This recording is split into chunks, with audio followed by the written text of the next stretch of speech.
தூத்துக்குடி நாடாளுமன்ற திமுக வேட்பாளர் கனிமொழி எட்டயபுரம் சாலையில் உள்ள கலைஞர் கருணாநிதி சிலைக்கு மாலை அணிவித்து மரியாதை செய்து தனது தேர்தல் பிரச்சாரத்தை தொடங்கினார். தூத்துக்குடி நாடாளுமன்ற தொகுதி திமுக வேட்பாளர் கனிமொழி நேற்று எட்டயபுரம் சாலையில் உள்ள கலைஞர் அரங்கம் முன்பு கலைஞர் கருணாநிதி சிலைக்கு மாலை அணிவித்து மரியாதை செய்து தனது தேர்தல் பிரச்சாரத்தை தொடங்கினார்.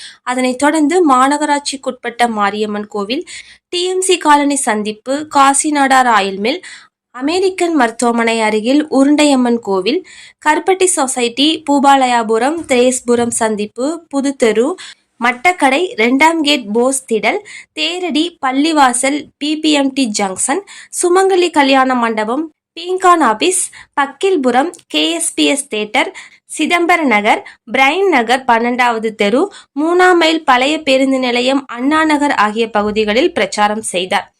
பிரச்சாரத்தின் போது தூத்துக்குடி திமுக வடக்கு மாவட்ட செயலாளரும் சமூக நலன் மற்றும் மகளிர் உரிமைத்துறை அமைச்சருமான கீதா ஜீவன், மாநகராட்சி மேயர் ஜெகன் பெரியசாமி, காங்கிரஸ் கட்சி மாநில துணைத் தலைவர் SP.CV. சண்முகம், மாநகர திமுக செயலாளர் ஆனந்தசேகரன் மற்றும் கூட்டணி கட்சி மாவட்ட நிர்வாகிகள் மற்றும் தொண்டர்கள் கலந்து கொண்டு வாக்கு சேகரித்தனர்.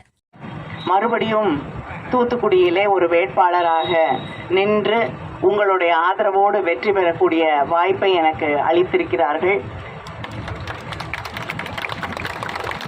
நான் முன்பே குறிப்பிட்டது போல தூத்துக்குடி என்பது எனக்கு இரண்டாவது தாய் வீடை போன்ற ஒரு உணர்வை ஏற்படுத்தக்கூடிய ஒரு பகுதியாக மாறியிருக்கிறது. அதனால் மறுபடியும் இங்கே வெற்றி பெற்று என்ற அந்த நிலையையும் நாம் உருவாக்கி காட்ட வேண்டும். ஏனென்றால் தொடர்ந்து தமிழகத்தை வஞ்சித்து கொண்டிருக்கக்கூடிய, தமிழகத்திற்கு தர வேண்டிய நியாயமான திட்டங்களையோ நிதிநிலையையோ நமக்கு தராமல், ஏன் வெள்ள நிவாரணத்தை கூட நமக்கு வழங்காமல் நம்மை வஞ்சித்து கொண்டிருக்கக்கூடிய ஒன்றிய பாஜக அரசு இங்கிருந்து என்றால் தமிழ்நாட்டில் அவர்களுக்கு இடமில்லை என்று எல்லோருக்கும் தெரியும். இந்த நாட்டிலிருந்து அவர்கள் அகற்றப்பட வேண்டும், ஒன்றிய ஆட்சியிலிருந்து அவர்கள் அகற்றப்பட வேண்டும் என்பதை உணர்ந்து இந்த தேர்தலிலே நாம் பணியாற்ற வேண்டும். அடிக்கடி பிரதமர் வெள்ளத்தெல்லாம் பார்க்கறதுக்கு மக்களை பார்க்க வரல, ஆனால் தேர்தலுக்கு அடிக்கடி வருகிறார். ஒவ்வொரு முறை வரும்போதும் திராவிட முன்னேற்ற கழகம் இல்லாமல் செய்து விடுவோம் என்று அறைகூவல் விட்டு கொண்டிருக்கிறார். பல பேர் இதை சொல்லிட்டாங்க. எத்தனையோ ஆண்டுகளாக திராவிட முன்னேற்ற கழகத்தை இல்லாமல் செய்து விடுவோம் என்று சொல்லி இருக்கக்கூடிய பல பேரை நாம் சந்தித்திருக்கிறோம்.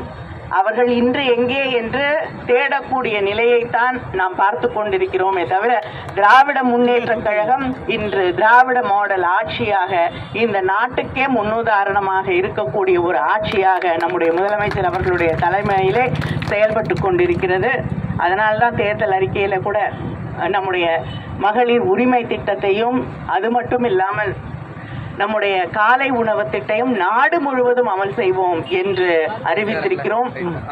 மிக முக்கியமாக இந்த ஆட்சியிலே, ஒன்றிய மோடி அவர்களுடைய ஆட்சியிலே பெட்ரோல் விலை, டீசல் விலை, கேஸ் சிலிண்டர் விலை எல்லாம் மானியம் கொடுக்குறேன்னு சொல்லிட்டு தொடர்ந்து ஏமாத்திக்கிட்டு இருக்காங்க.